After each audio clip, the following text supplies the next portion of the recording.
আসসালামু আলাইকুম গাইজ। দেখেন আমরা ভাতে বা মাছে বাঙালি, আবার বুদ্ধি দিয়েও বাঙালি। এই দেখেন ভুট্টার ক্ষেত, এই ভুট্টাটা উঠতে এলাং 1 মাস এরকম লাগবে।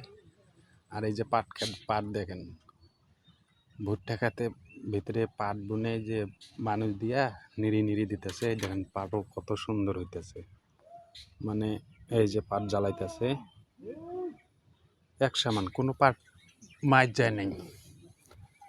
তো কতটা আমাদের বাঙালিদের মাথায় বুদ্ধি, মানে একটা আবাদ নাই উঠতে আর একটা আবাদ ফালাইছে জমির মধ্যে, মানে জমির কোনো অবসান নেই। এই যে তো ভালো একটা আবাদ, মানে এই জমিগুলা এটা তো ওই যে পাট বুনছে, এটা ওই যে মানুষ দিয়ে নিরাইতেছে। তো অবস্থা হলো এই ভুট্টাটা উঠতে উঠতে এখনও 15 থেকে 20 দিন পার হয়ে যাবে। 20 দিন পর যদি পাট বনে, ওই পাটটা হবে নমল। এই জন্য এই অবস্থায় যে এই খেতে দেখেন, এই যে পাট গাজাইছি, এই যে পাট, ভুট্টা খেতে পাট, এই যে। তো এই জন্য আগ্রহী করে পাটটা ছিটাইছে ভুট্টা খেতে, ফাঁকে ফাঁকে ঢুকি ছিটার পর মানুষ নিয়ে নেড়ে দিছে। নেড়ে দেওয়ার পর এখন ওই যে পাট গাজাইতেছে, মানে পাট 1 হাঁটু হওয়ার সঙ্গে সঙ্গে ভুট্টা তুলবে। ভুট্টা তুলিয়ে আবার এই ভুট্টার গাছটা গোড়ায় দেবে কাটি, আবার সাবেক কোষ্টা হয়ে যাবে, মানে কোষ্টার কোনো আবাদের কোনো মিস নেই। তো ভুট্টার আবাদটা হইলো তোমার 6 মাসি আবাদ। এটা 6 মাস নাগে ফুল।